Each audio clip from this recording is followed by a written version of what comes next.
We shall be free, oh, we shall be free. You can't hold back the sun or keep the wind from the trees. We shall be free, oh, we shall be free. No, you can't crush a dream, you can't stop history. Good morning, family. I bring you greetings and salutations on behalf of the members of the Coalition of Labor Union Women, CLUW. I am a union woman, just as strong as I can be. I do not like the bosses, and the bosses don't like me. Which side are you on?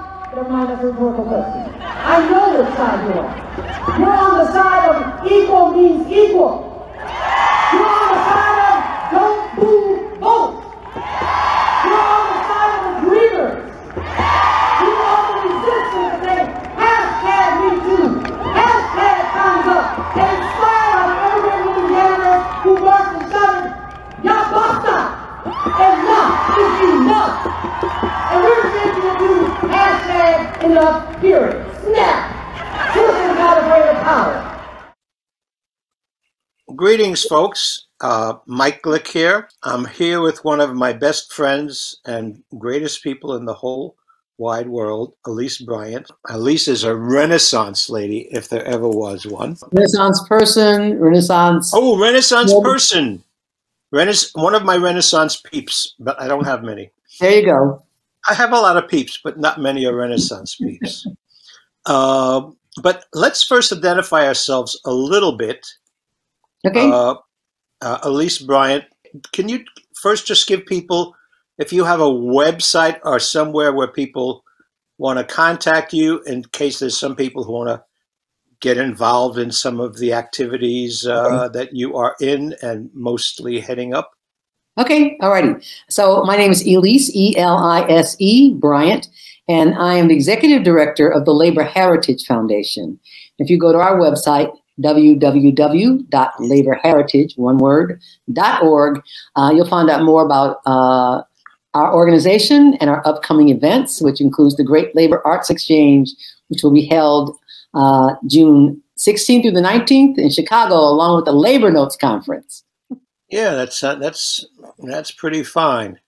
So let me introduce Elise a little bit. Among her credits, I don't know if she's still, but she's been president of the Coalition of Labor Union Women, which she's been a member of for more than 30 years.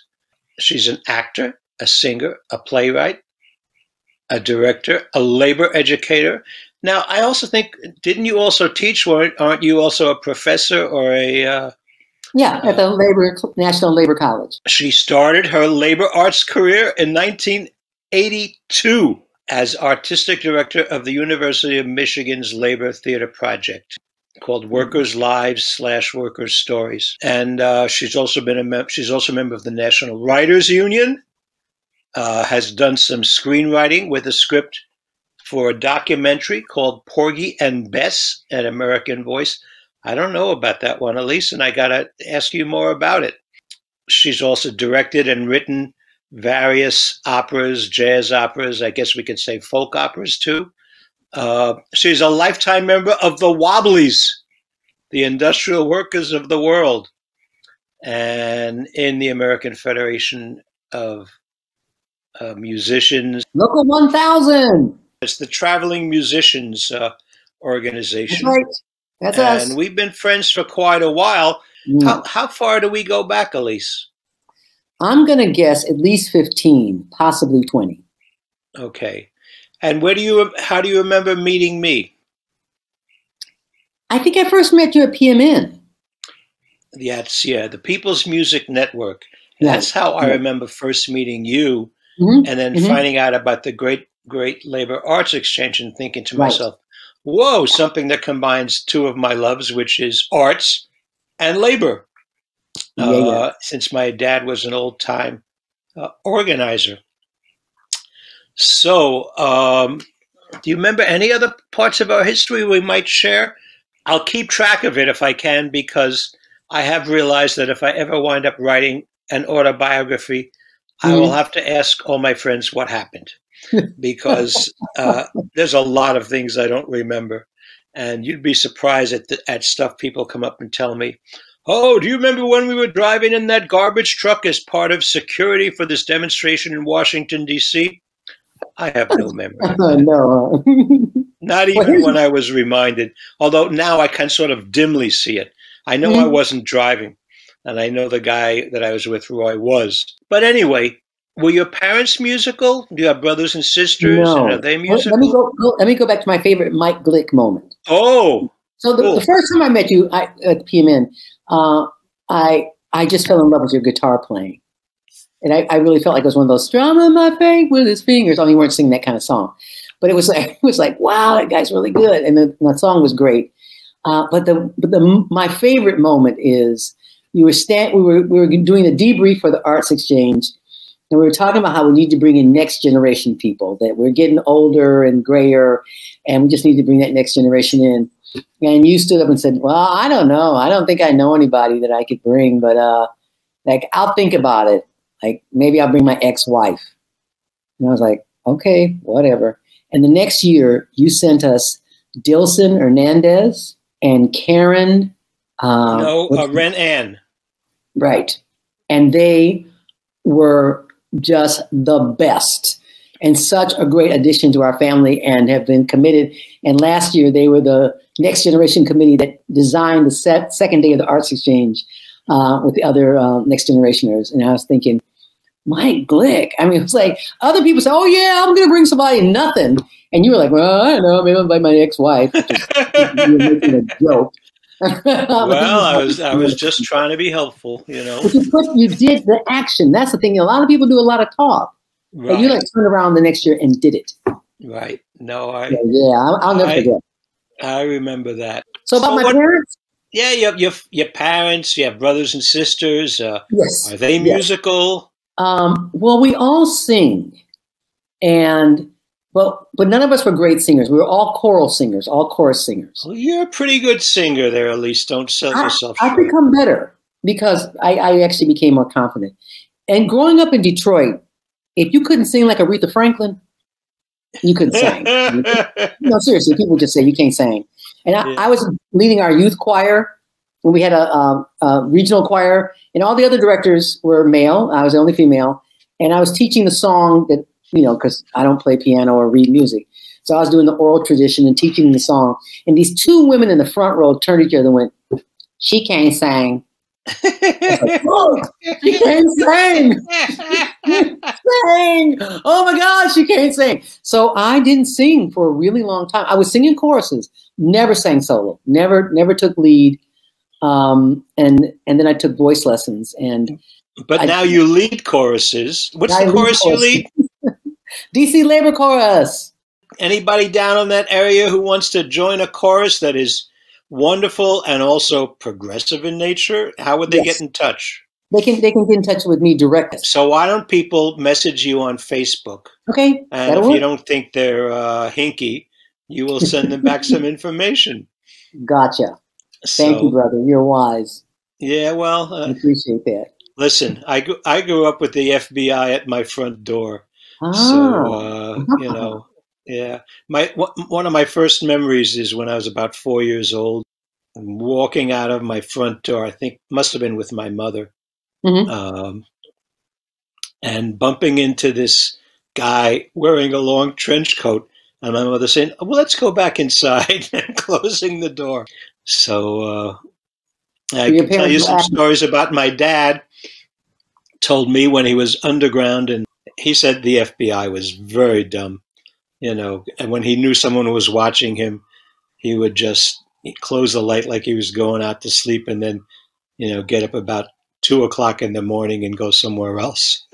Wow. But you have brothers and sisters? Yes.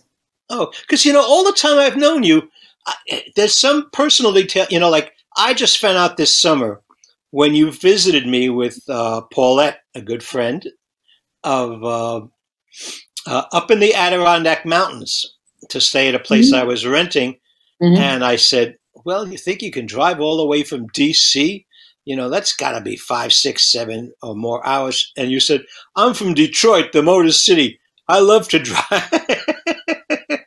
Have a car, will travel. Yeah, that's right. For real. So when are you going electric, Elise? I'm hybrid now.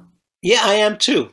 I forgot what you have, but I have a Ford C-Max. I see. Okay, and I got a Prius, which just went dead last night because apparently the rats on my block love my car. Oh, did they steal your well, engine? They try to chew the wires and they make nests. Although they didn't make nests in there. The furry friends. Yes, my furry friends. Okay. Anyway. Oh, boy. What are you working on now? Personally, I'm working on a one-woman show called Queen of the Night. I remember that. And it starts with me talking about my family and growing up in Southwest Detroit. Nice. And I'm just going to go through the whole thing about how music and movement and the spoken word have always been a part of my life and social justice activism together, and we're the minority in that respect. I mean, people just don't get that we need the arts not to collect and just have, but because it's what feeds our souls and our spirits. It's absolutely essential. And the labor movement in the past was much more singing than it's been like in the last 20, 30 years. Oh, man. And to our detriment. And you know what? I get so depressed sometimes. I attend these big rallies. I remember the last one being around one of the hotels of the Orange Monster. And they had something going on the stage. And it was mostly people, when they had musicians come up, it was musicians singing at people. Right. And I mean, frankly, I've had an issue for a long time at some of the organizations I belong to, because they kind of feel like, everything's got to have a chorus so we can all sing along, which pisses me off.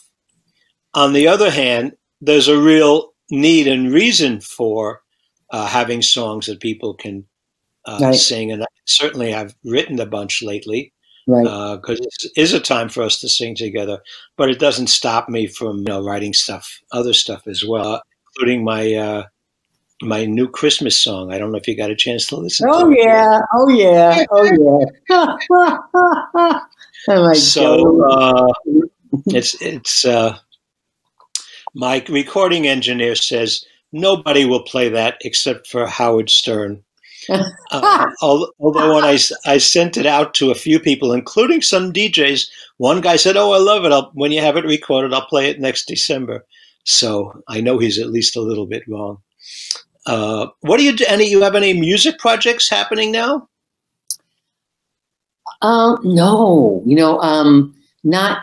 We don't have a show that we're working on, or anybody else is working on. Although music will, of course, be a part of the one person show. I mean, we're getting ready for the Great Labor Arts Exchange. I mean, that's the big project that I'm working on. But and when is the Great Labor Arts Exchange now? The 16th through the 19th. And how do people? Also on Labor Notes. How do people find out about it? Go to www.laborheritage.org or go to labornotes.org, because we're combining the two together. And are you planning on having it virtual or in person? It's going to be in person. Oh, at least at this point. Is it going to be in D.C.? It's going to be in Chicago. So you mean I got to drive all the frickin' way to Chicago? All the frickin' way to Chicago. Or you can get on an airplane if you feel like that. It's okay. Nah, I like to drive. Okay, you could have been from Detroit, huh? So, and then I got to look for an Airbnb, not the Elise B&B. Right. All right. With some of your favorite characters. Oh yes. Oh well, we won't talk about that. But who never to put me together with again. I almost wound up driving off the road and stopping in the middle of the trip. Well, let me just explain to people. I was staying at Elisa's place, which is only about 15 minutes from where they hold the Great Labor Arts Exchange. Right. And I have no problem driving to places. And if I get a little lost, I don't get upset about it. And this guy, who shall remain nameless, kept backseat driving, and I finally lost it, and I told him, if you don't shut up, I'm going to put you out of the car and you can walk back. And I've never done that to anybody except for my kids when they were little. Right. and they couldn't shut up in the car. But, and then he didn't totally shut up, but he didn't quite step over the line. But the next morning when he needed a ride to the train, I said, don't count on me. But he somehow finagled one from your neighbor across the street. Of course. He knows how to make Absolutely. himself look vulnerable. Absolutely. Yeah. Anyway. What are some of your favorite songs? Favorite musicians, songwriters? Oh, well, there's Mike Glick. I don't think the Christmas song is overly racy at all. I mean, I just thought it was very funny cover. It's kind of funny. But of the Great Labor Arts Exchange family? Yeah, or, People's Music Network or anybody else. I mean, you could see, feel free to say James Taylor and Paul Robeson or whatever. Who I first fell in love with was Charlie King. Uh-huh. These Two Good Arms? Do I have the title correct? Yeah, I think it is. Yeah. I just loved it. And it was the first folk album I ever bought. Because I didn't listen to Pete Seeger. I didn't listen to Pete Seeger growing up. I knew about Pete Seeger because, he was popular and I watched Hootenanny.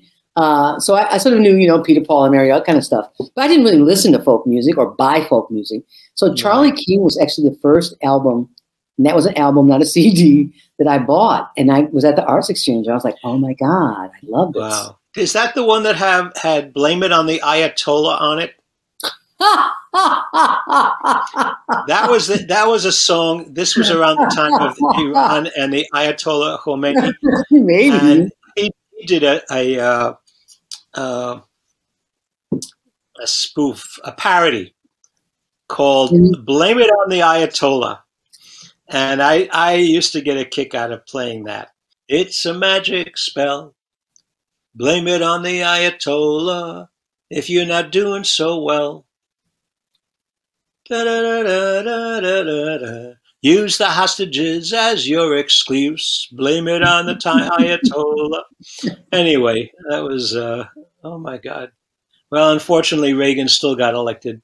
So I guess music has some limited powers. Good stuff too.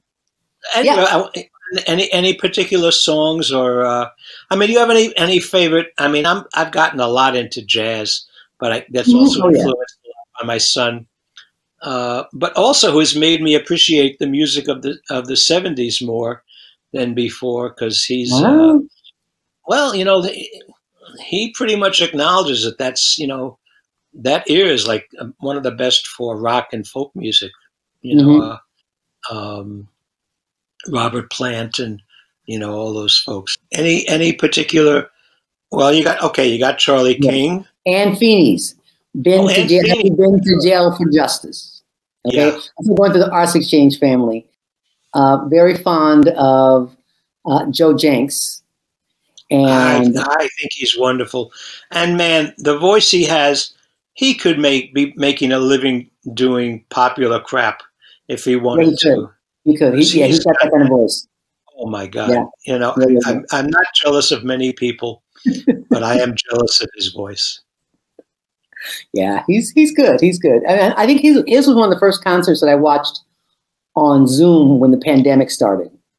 And I was just like, okay, I'll just listen in because, like help a brother out, kind of thing. And I was like, oh no, this is really cool. I'm at home in my jammies with my footies on, and drinking, tonic and bitters, and just chillaxing and enjoying the concert. And that really turned me into a lot more. Right. I'm really fond of Pat Humphries. Yes. And when she joined up with Sandy, that was good. But Pat Humphries one time was singing at the Arts Exchange. No, Pam Parker was singing, and Pat Humphries was playing guitar for her.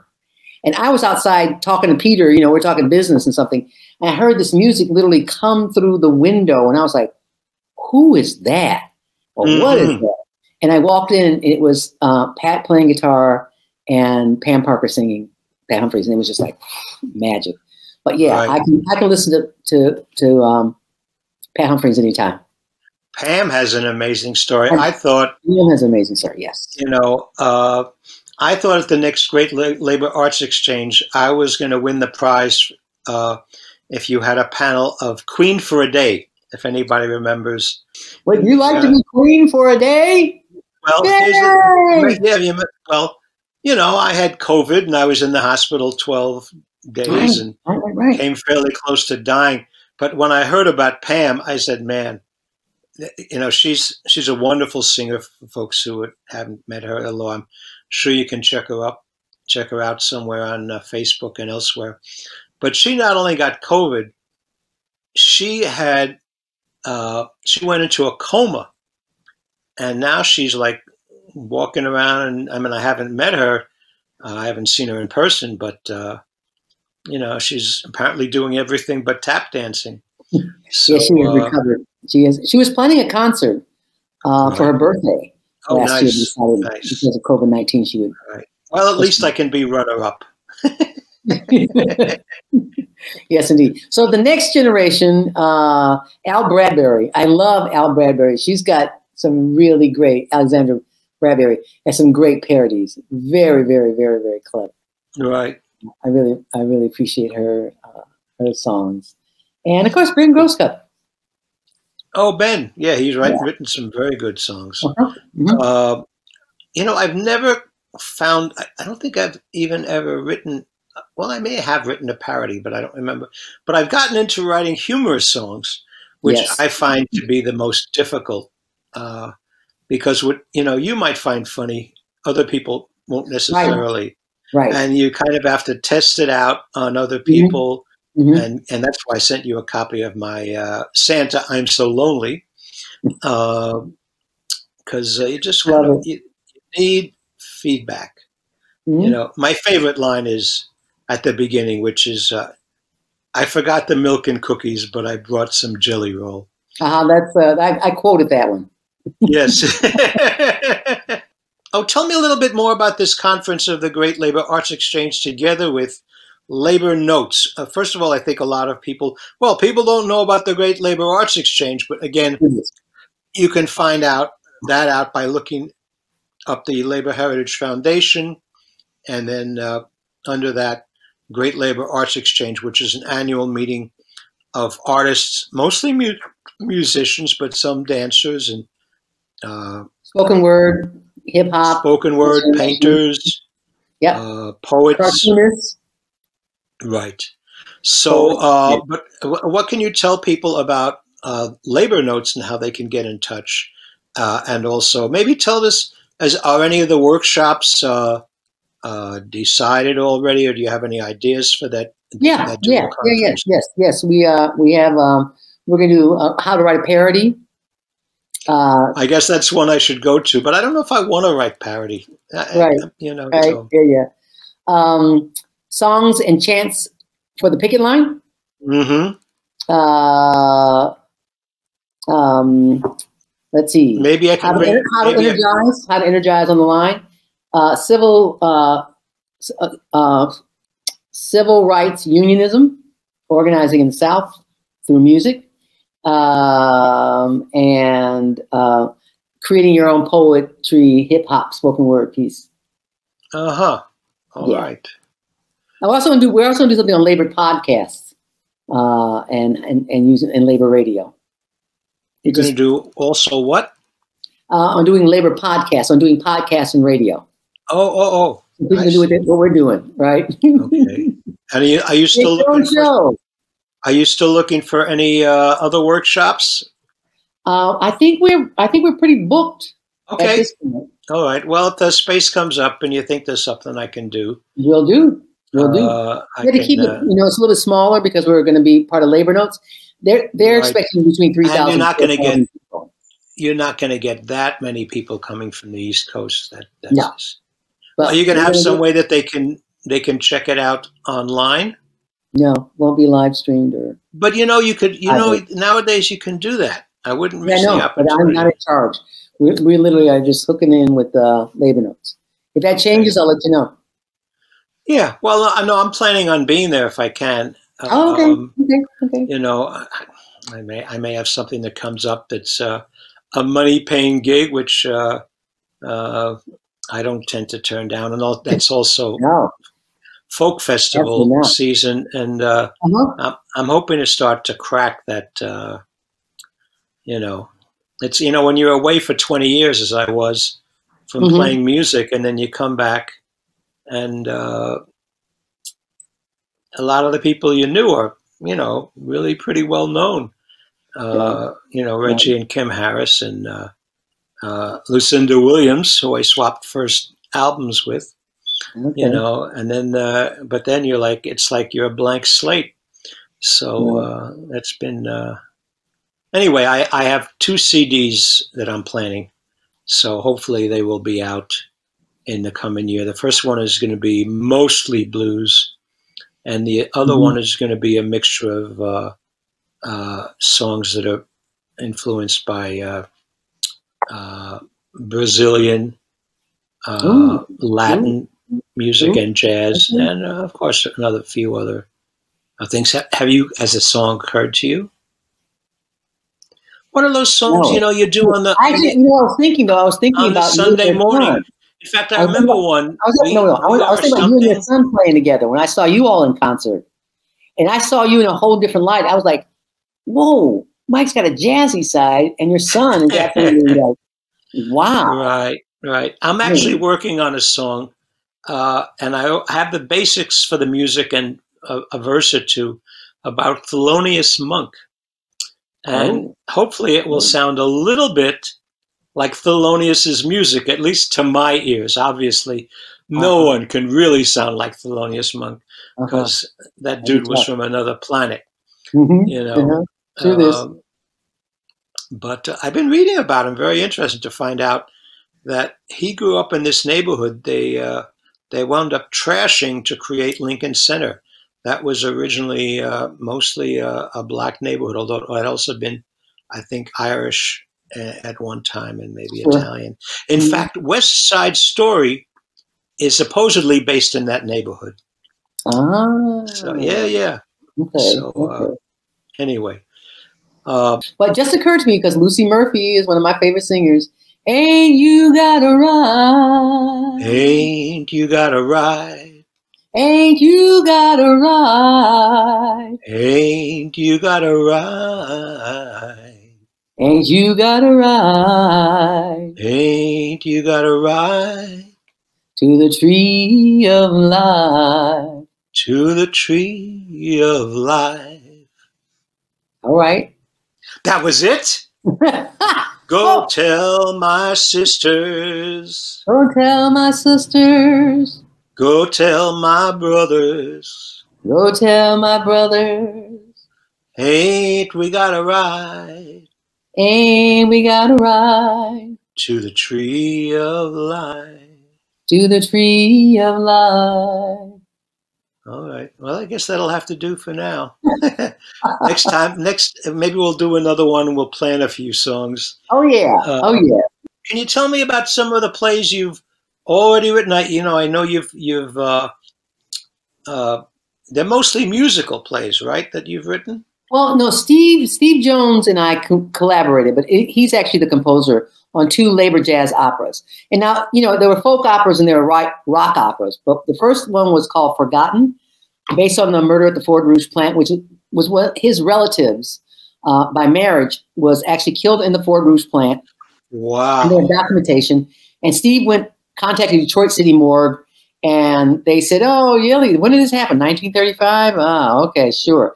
They looked up the record, and they called Steve back and said, we looked at the record, and the head of the morgue has decided to change the result and say it was not accidental, but on purpose, because the injuries were such that it couldn't have been like, oh, he fell down and hit his head.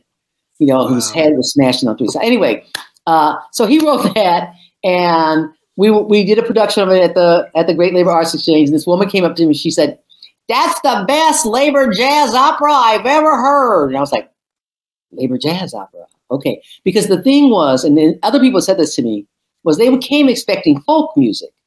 But Steve is a jazz musician primarily. Right.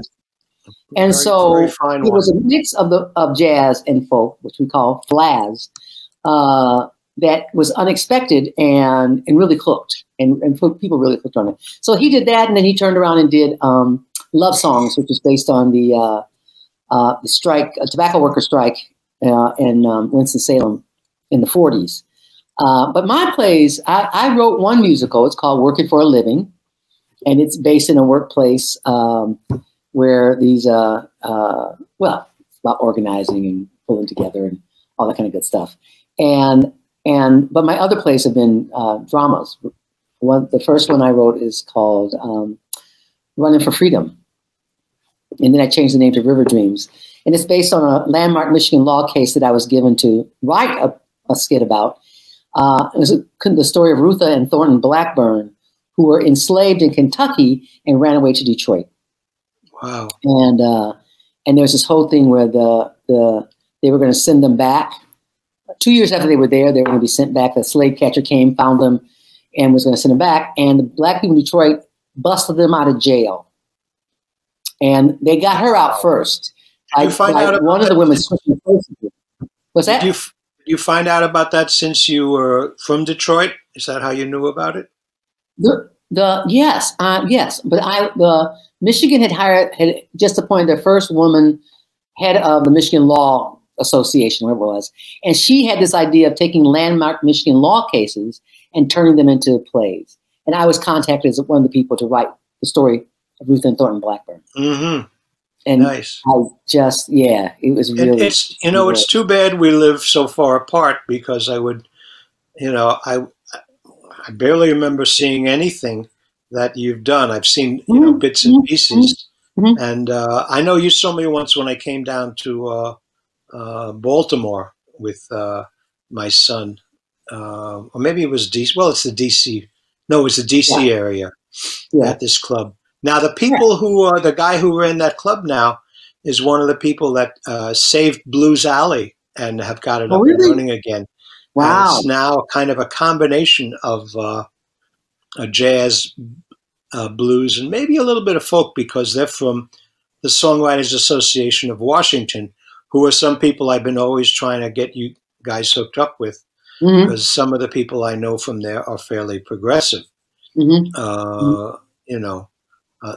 They're probably not storming the barricades, but nowadays we're not doing that anyway.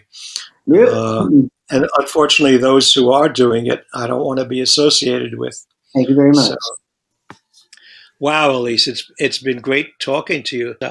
It was wonderful having you up in that place in the Adirondacks. It was really the first time I'd been out of the city. It had been a year. Well, I remember thinking, I had this place rented for 3 weeks, and this summer I've got it for almost a whole month, and it was nice having you there, because it turned out to be my birthday. Right. So, I'm not a lot for, I don't even have my birthday posted on Facebook, so people won't find it. But that's just not me. Although, I don't know, maybe as I get older, I'll cave in. You can invite another guest. I mean, I first suggested maybe, one or both of the Jones boys. Right. Depending on how many bedrooms I have available, because I'm going to try to invite some more people up this summer. I have some friends I've gotten to know lately from the progressive Irish movement. Yeah. And a lot of people think, all the Irishes in America are right-wing cops. No. I got invited to a play at the New York Irish Arts Center, and the guy who put the music together heard my song Hearts for George Floyd. And he said, we got to have, they invited me. Now, it turned out his sister and brother lived right across the river from where that happened. Wow. And they were in the audience, and they were crying. And they came up and said to me it was the best song they ever heard about the issue. So, but anyway, you know, nobody got up and walked out when I played that. So, you know, there's a bunch, and it's nice to see, because my father and my family for years had a pretty interesting connection to progressive Irish people, but that's for another time. Oh, I remember also why I invited you up for the summer, because I don't remember you ever taking off any time from all the work you do. And I said, Jesus, at least need some place to come and rest. So that's why I. Thank you. I mean, aside from the fact that you're a dear, dear friend, and I feel, if anything, I feel that we've grown closer, especially since I came down with COVID. You know, because you slowed down, and COVID slowed us down. Yes, well, that's for sure. Yeah, and my favorite moment was sitting on the porch singing together. That was just the fireflies with the fireflies. Yeah. Thank you, and you and your son singing together. That was lovely concert. Yeah, he's really well. Don't get me started. Okay. Maybe I'll do an interview, one of these with him at some point. That'd be a bad idea. I think that'd be great. I think that'd be really good. All right.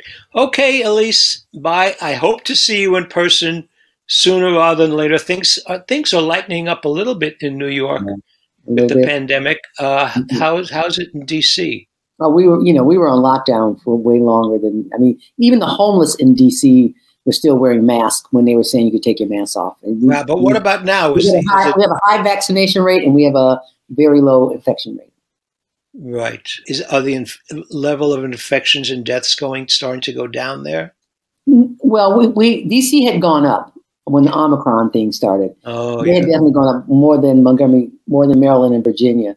Right. But I think things are starting to. Right. Yeah. All right. Well, bye, Elise. I love you. Hi, Mike. I want to give you a real hug.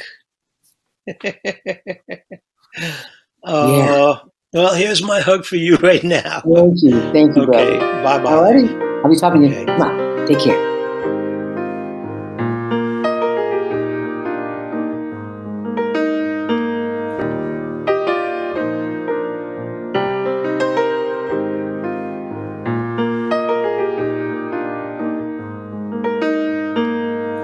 We did not come this far to give up now.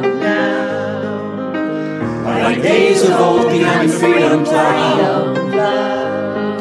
I have this faith deep in my heart somehow. We did not come this far to give up now.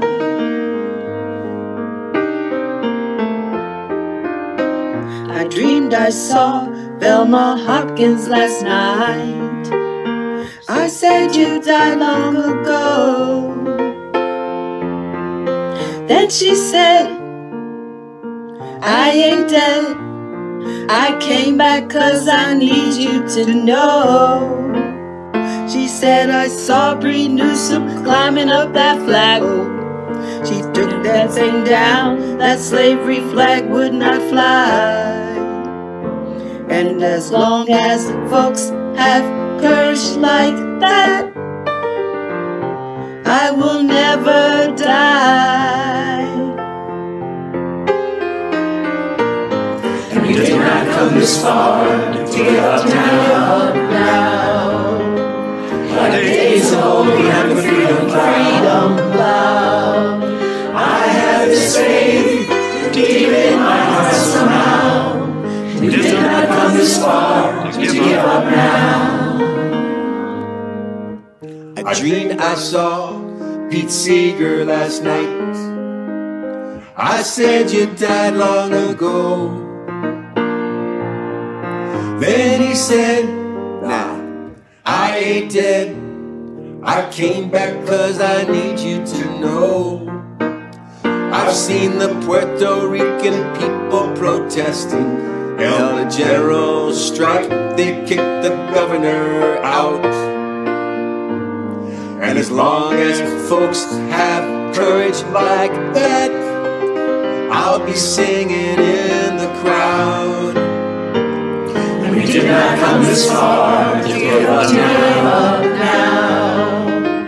Like days of old behind the freedom cloud, I have this faith deep in my heart somehow. We did not come this far to give up now. I dreamed I saw Dr. King last night. I said you died long ago. Then he said, no, I ain't dead. I came back 'cause I need you to know. I see a new poor people's campaign, mending what's broken to finish what we began.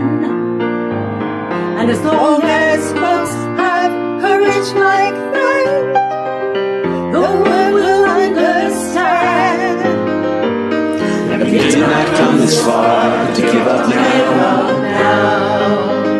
Like days of old behind the freedom cloud, I have this faith deep in my heart somehow.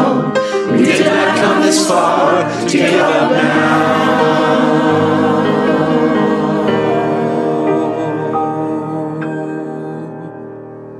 We shall be free, oh, we shall be free. You can't hold back the sun or keep the wind from the trees. Oh, we shall be free, oh, we shall be free. No, you can't crush a dream, you can't stop history. We shall be free, oh, we shall be free. You can't hold back the sun or keep the wind from the trees. We shall be free, oh, we shall be free. No, you can't crush a dream, you can't stop history.